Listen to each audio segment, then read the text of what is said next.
Pentru că totuși fiecare trebuie să aibă parte de un pic de bucurie la miezul nopții. Am ținut în primul și în primul rând să vi prezentăm pe câțiva dintre cei care literalmente ne-au salvat. Astăzi au avut o parte de o bucurie extraordinară în fapta lor de curaj, pentru că au fost înaintați în grad prin ordinul ministrului Armatei și Armatei, da? Am spus corect. Apărării Naționale. Vedeți, nu am familiarizat încă cu termenii. Și hai să vă prezentăm cine sunteți. Vă rog, singur. Sunt locotenentul major Vlăsceanu Constantin. Mă scuzați. Capitanul Vlăsceanu Constantin. Ai, foarte frumoasă. Ați făcut o greșeală excepțională. Excepțional. Sunt capitanul Marius Epure. Până acum câteva ore, ce erați? Locotenent major. Capitan Rădulescu Micail Aurelian. Până acum câteva ore? Locotenent major. Sunt locotenent colonel Croitoru Ilie, comandant parașutiștii din acest pavilion. Până acum câteva ore? Majorul Croitoru Ilie. Majorul Chiranescu Ion. Până acum câteva ore? Capitan. Și aici este televiziunea olandeză, da?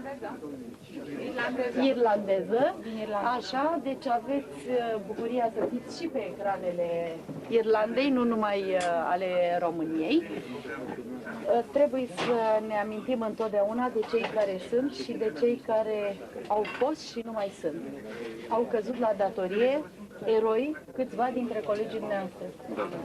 În primul rând, un bun prieten al nostru, pe care nu-l vom uita niciodată și care va rămâne în inimile nu numai al nostru, a cadrelor care i-am fost colegi de promoție la cursuri, în alte împrejurări, în luptă și în inimile celor pe care i-a comandat, soldați pe care cu arma în mână i-a împins spre inamic.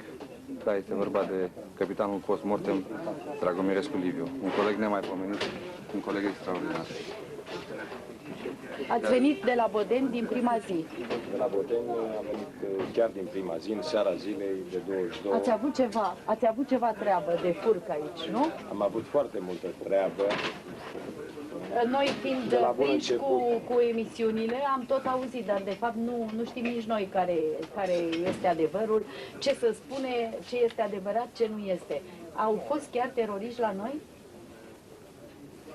Da, au fost teroriști. De jur împrejurul clădirii televiziunii, în casele din apropiere.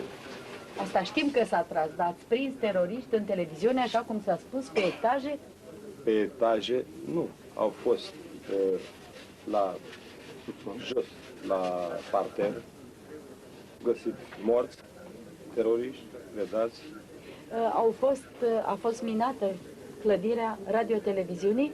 Da, au fost găsite mine la subsol și cu certitudine teroriștii au acționat și din pavilion, executând foc asupra noastră. Că erau pereții hărțăniți, că nu mai aveam geamuri. Asta am văzut și trebuie să le mulțumim că în câteva zile, de ieri până azi, în câteva zile, în câteva ore, cei de la care lucrează echipa de specialiști de la Casa Poporului a venit și acum ne pun geamuri, în sfârșit ne ajută să nu mai tremurăm, în primul rând, voi să nu mai tremurați de frig, pentru că la noi în studio totuși este puțin mai cald. Mi-ați șoptit ceva, dar n-am fost pe fază. Domnul Maior este rănit. Dacă n-am tremurat de frică... Sunteți rănit, vă ascundeți mâna? Să o vedem.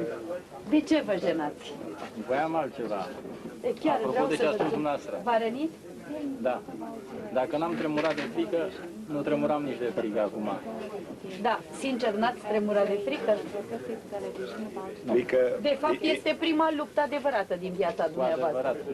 Pentru că în rest v-ați antrenat, parașutism, Deci am mai căderi, trecut jucate. prin momente Ați mai trecut, dar vă de jucați teamă. într-un fel. V-ați jucat de-a războiul, pentru că sunteți tineri și n-ați apucat război, dar acum este război. Acum suntem bătrâni. Prea mult. Da, suntem bătrâni și întineriți încă. Voi ați îmbătrânit și noi am întinerit.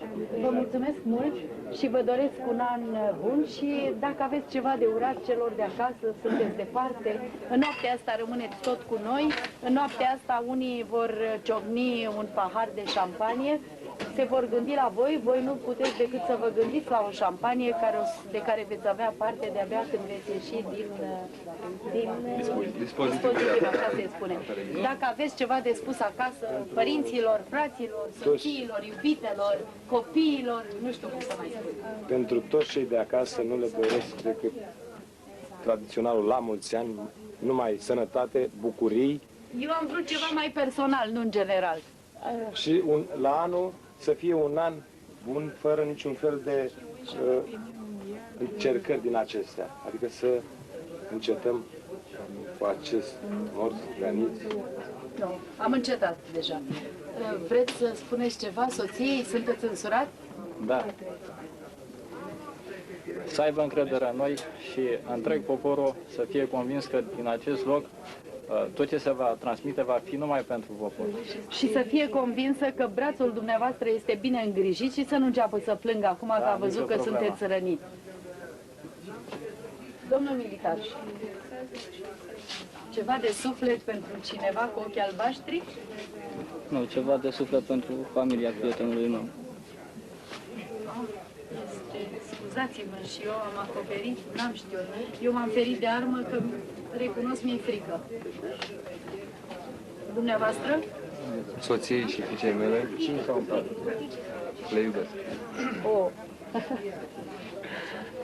Familiei, copiilor și părinților mei, aș vrea să transmit cu ajutorul dumneavoastră că noi am fost și vom fi totdeauna pentru ei.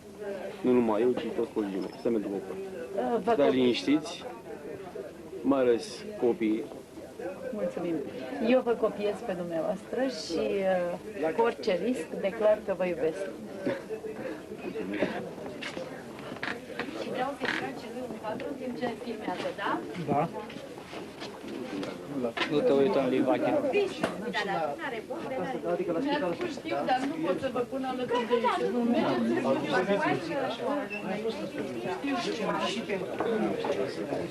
Da, arătați, da. S-ar fi